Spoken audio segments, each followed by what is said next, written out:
All right, it is Monday. Who's always a hit? Mike McAllister. Yes, number one with a rocket. He joins us now. We got a lot to talk about with Mike, football and basketball. What's up, Mike? How are you doing? I'm doing well. How are you? We're good. I always like to ask a question that the listeners want to know, Mike. Why has Red not filled out his complete roster yet? Go. Well, because he's waiting for the right pieces to guarantee a national championship. That's why. I don't know. I mean, listen, the funniest part about the portal season is, one, during the season, everyone on Syracuse stinks and Syracuse should blow it up. And then when the players leave, saying this shows that Red is incompetent. Combined with within 3 days of the portal opening, how come Syracuse doesn't have 12 commitments yet? Those are always my favorite. Can I add one? It's Sure. if a mid-major guy chooses another school, it's like, oh, he can't even land this guy. But then if a mid-major guy chooses Syracuse, it's like, this is the best they can get, right? Yeah, well, and the funny part is, well, they did the mid-major thing last year and it didn't work. Okay, but there's also examples of mid-major guys working out at various places. There's no, black and white, do exactly this and only this and it'll work every time guaranteed. There's nothing black and white like that. It's all gray and subjective. So you have to see how the full roster plays out and see how the guys look once they get here. Maybe it works out, maybe it doesn't. We'll find out. And I think that it's safe to say that nothing is going to satisfy this fan base until they win games. Because even if they go into the portal and they knock it out of the park, I think people are going to be skeptical until they see it on the court, until they see it all come together. And so I think the fan base is going to remain unhappy until next October or November, until we start seeing this team out there playing games. With that in mind, let's talk about the first transfer to sign, and that's William Kyle III, 6'9" forward/center. We'll call him a big guy out of UCLA. What are your thoughts on this signing? He's sort of the antithesis of Eddie Lampkin. It's kind of my takeaway, right? He's not a guy that you're going to throw the ball into the post and let him go to work and create his own buckets that way, or give him the ball at the top of the post and let him facilitate for others. That's not the type of player he is from what I've seen. But he's incredibly athletic, 44-inch vertical. He's, finishes around the rim. One of those guys you can throw a bunch of lobs to. Excellent rim protector, runs the floor. So, if you want the team to get out and transition more and to be, a more fast break oriented team, transition oriented team, he's certainly a big that would fit into that mold.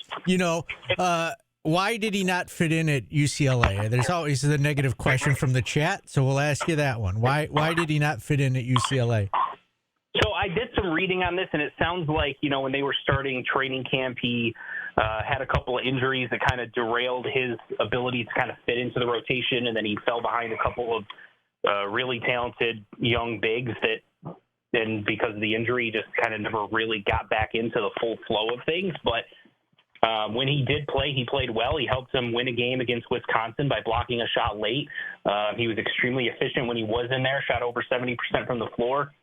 Now, really struggled from the free throw line. I think he shot 38% or something last year, obviously in limited attempts, but even the years before was in, the 50s, so not an excellent free throw shooter. But even still, sometimes it just doesn't work out in certain spots, and it just ends up not working out for a variety of reasons. I think the injuries were a part of it. Getting behind a couple of other very talented guys was another part of it, and, just kind of never really got his footing there.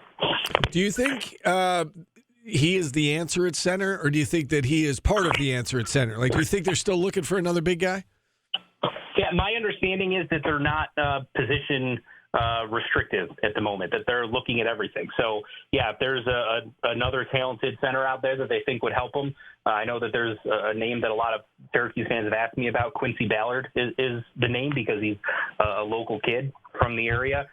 Played really well at Wichita State last year, double-double machine, excellent rim protector again.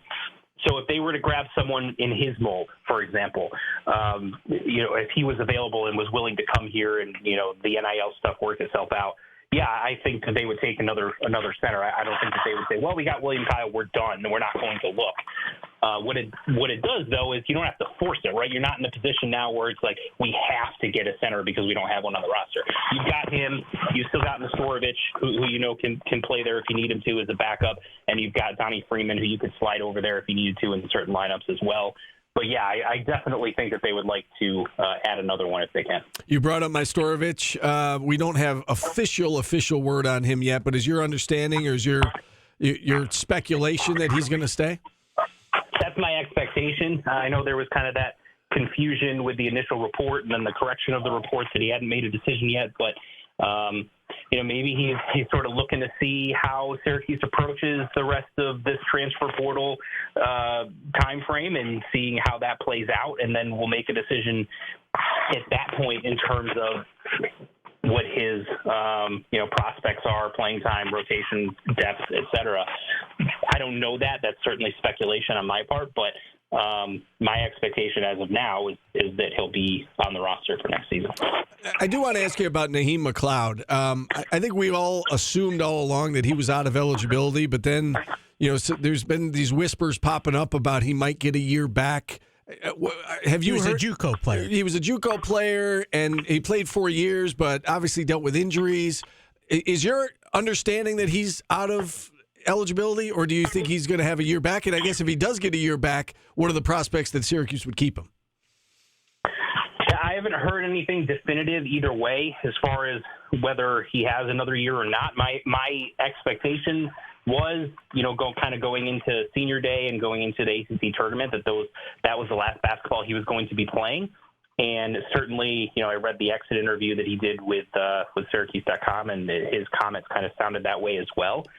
But if for some reason he was given another year, and do I think Syracuse would take him back? If he's still willing to be a second or third center potentially, and sort of competing for minutes at best, then yeah, I don't see why having him on the roster as sort of a depth big, emergency big would be a bad thing. But I don't think that I would, at least from my perspective, I wouldn't go into next year if they brought him back expecting him to be a major contributor or competing for as a starting position. That's at least how I would approach it. Yeah, no, totally agree on that. One name that that we've seen linked to Syracuse, Nate Kings, 6'5" guard out of Ohio State, can shoot the three. He's got a little bit of size to him. Your thoughts on him and anybody else that you've seen linked to Syracuse that you're intrigued by? There's been some of the better point guards in the transfer portal have at least included Syracuse as teams that have contacted them or reached out in some capacity, but no linkage in terms of serious conversations or visits or anything like that or anything imminent. As far as Kings goes, yeah, he's an elite shooter, 44.6% from three-point range this past season. You can't teach that. He's about as good as it gets from there. But he brings other things to the table, too, that I think, Syracuse fans would like. I think he can play the 2 or the 3, and a little bit up and down as a defender, but had some really good games. He in a win over Gonzaga this past season, he had 20 points, 3 blocks, and 2 steals. So he's certainly shown some potential on that end of the floor. Could be a 3-and-D type for Syracuse, but they need a wing, a starting small forward. You prefer, I think, to have someone 6'7", 6'8", but if you can get a guy that can shoot the ball like he can, and he can give you some other things, I think you feel pretty good about that. All right, let's move over to football and a big signing that I know you were all over this weekend. Cameron Wilson, 2026 defensive end out of Florida, picking Syracuse over some big-name programs. What can you tell us about his recruitment and what this commitment means to Fran Brown and the Orange? Yeah, I think anytime that you get a kid from Florida who has the in-state schools after him, the Florida States and Miamis, et cetera, I think that's a pretty big win. So he's someone who had visited Florida State recently, had named Florida State his leader about a week prior to him committing to Syracuse, comes up and visits Syracuse, and then, obviously decides to give the Orange a verbal. So when you've got a kid from Florida who has Florida State as his leader, you get him to come up and visit Central New York. And it wasn't the greatest of weather this weekend. It's not like it was 75 and sunny. You can say, oh, yeah, it's like this more often than people think. It was 30s, 40s, 50s, kind of rainy, not the greatest, and that didn't seem to matter. So I think it just tells you what Fran Brown is doing on the recruiting trail, and wouldn't be surprised if Syracuse football got some more good news in the near future as well. And along those lines, I mean, any other 2026 guys that we should be aware of? Well, they had two on campus this weekend in Luke Wafel and James Johnson. Both are 4-star defensive linemen, both ranked in the top 100 overall players in the class. They were both on campus over the weekend. I think most expect that Wafel's going to end up going to Penn State because his younger brother signed with them in the last recruiting cycle.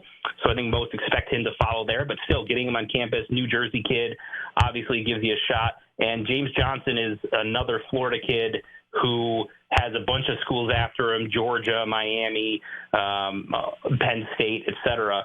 And he's got an official visit set for Syracuse over the summer. So they're firmly in the mix there, even though obviously the competition is quite stiff. I guess last football question for you. You know, what do you make of this whole potential spring game out in Colorado, and the NCAA shot it down? Were you okay with their reasoning? I mean, I don't know. Your thoughts on that whole thing?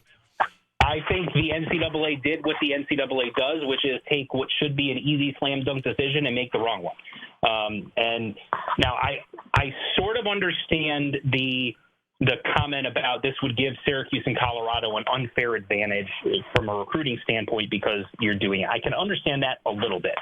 However, the fact that they put in that the players would miss too many classes for this to be feasible when the NCAA tournament is going on right now is ludicrous. The fact that they throw that in like they think that people actually still believe that they care about academics, given everything that's going on, is just insane to me. And that's what took away from the seriousness of their decision. If they had left that out, even if I disagree with it, I could understand the merits behind it a little bit. But when you put that in, you lose me on everything else because you're telling me that you're not serious about it.